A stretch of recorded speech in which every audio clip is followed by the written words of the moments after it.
Hi guys, nag-crave kami ng Graham, kaya kami ay gagawa. Meron kaming kape. Kape para pang matanda na makakain. Mango. Yeah. Mango. Already sliced. Tsaka ice na Grahams. Siyempre, hindi mawawala ang Grahams. And then, itong minutes na all-purpose cream and condensed and Alaska condensed. Dalawang condensed cream. Isa condensed cream. Whipped cream.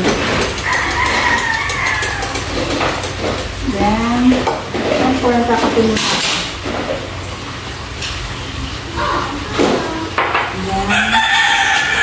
Tapos na ako ng hands.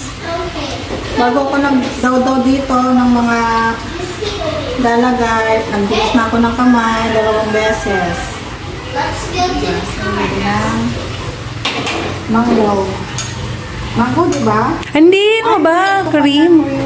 Alimutan ko na kasi gumawa nito so many times. Wala kaming pan-double ng cream, kaya ganyan lang. Kami na lang makakain. Makabili nga ng ganyan. Tapos, Ang unti naman, dami ko naman. kumain pa. Yan. Tinan mo. Isisip nga yan. Yan. Yan. Isa pa. Isa pa, ang dami na oh. Oh, sige. Hindi kasi na-double yung ano eh. Yan, mango.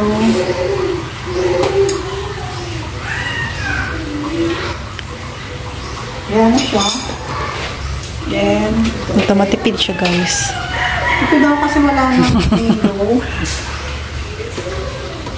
Tingnan. Pakita natin ang iyong arrangement. Yan.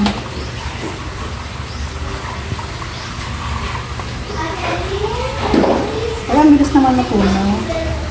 Konti lang kasi yan pag-dip mo. Ganun ba?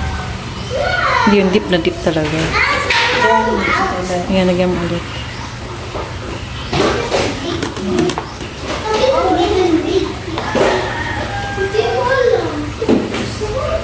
Yan, mango.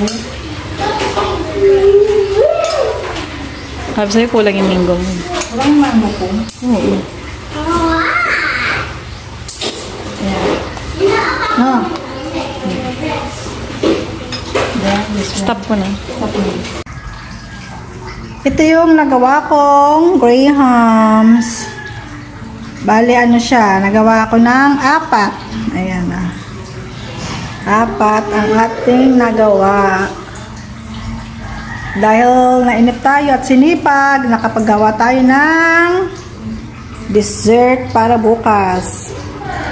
Ayan, kahit walang Pasko, kahit walang New Year, pag nag-crave tayo. So, ayun. Dahil nga sa nag-crave, ay nakagawa ko ng Grahams. Mulang kasi ngayon dito. Kaya, ayan, sinipag ako. Para bukas, meron akong dessert, diba? So, ayun lang guys.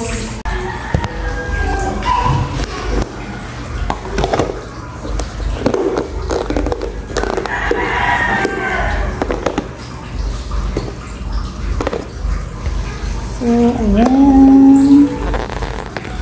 4 na Graham. Wow.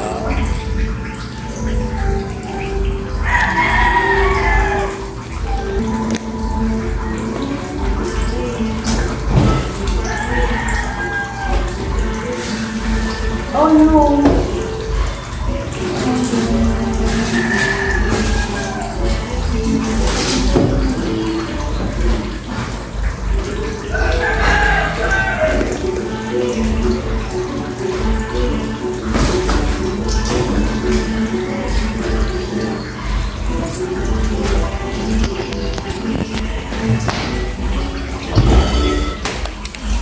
Ayan na ang ating mango Grahams. Ayan. Ang ating laman ng ref. May natapong pang milk kasi nag-milk kanina yung mga bata.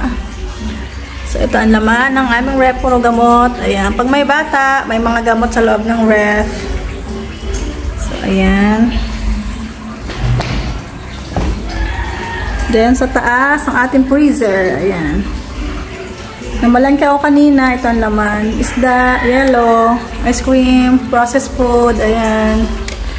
Ayan, nag-haul tayo ng ref. Ayan. Ito yung pinamalengke ko kanina. Mga isda, baboy, manok. Ayan sa likod niyan, may manok din, baboy. Sa taas yung ice cream. Ayan.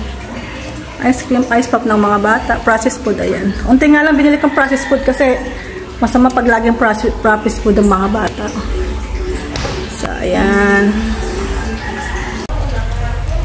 Tapos na ako magawa ng Graham, guys. Nag-ano na ako. Relax na ako ngayon. Pahinga naman. Kasi kayo ng umaga na malengke ako. Aga ko na malengke. Nang malengke ako ay alas 7. Dito lang naman sa Tanawan. Malapit lang sa amin. Kasi nga, Sunday, try kong mamili dyan. Kasi sabi daw, marami daw kasing mga paninda pag linggo. Kasi nga, hindi naman kami namamalengke dito sa may Tanawan. Namamalengke lang kami dito sa malapit sa amin. Sa may merkado. Tawag kasi dito lang sa Talipapa is merkado. So, dito lang kami namamalengke. Malapit lang sa amin. Kasi nga, minumotor lang namin. So, kanina, nagpunta ako ng Tanawan. Pa-service lang ako. Kasi nga, try kong mamalengke kung marami talagang paninda. Eh, ang tinda doon parang ano lang din naman, mga gulay-gulay lang yung mga maraming tinda doon. Pero Bisaya na. Pero yung mga isda, baboy, kakaunti lang din. Wala namang bago sa tinda dito sa merkado dito sa kabila. So, ayun nga. Tapos may gumubunili ako ng ng mangga kasi nga sal ko gagawa kami ng grahams. Kasi nga nagkikrib kami ng grahams. Kahit hindi pa Pasko at New Year, gumawa na ako ng grahams para meron kami kakainin dessert para bukas. So, ayan ngayon. Maulan ngayon dito. Nakakatamad ng panahon. Nakano na nga ako nakatatlong kape na yata ako ngayong araw na to. So mamaya palpitation na naman ako kasi nga malamig, sarap magkape. Kahit bawal, sige pa rin ang kape. Grabe ang pimples ko. Napakadami kong pimples, oh. Daming pimples, oh. Breakout ng pimples. Patapos ko lang kasi magkaroon kaya naglabasan lahat ng pimples ko. Kaya itim pa ng mukha ko, oh. Kakalabas, kakamotor, itim na. Daming tagyawat. So ayun guys, ang update dito sa amin. Maulan ngayon dito sa Leyte. Ulan araw dito ang panahon. Tapos brown out. Ayan, madalas dito mag brown out. Siguro sa isang araw minsan ang brown out dito 4 na beses, ganun. Minsan 5 beses ang brown out dito. Kaya talaga naman kakasira ng gamit ng panay brown out dito.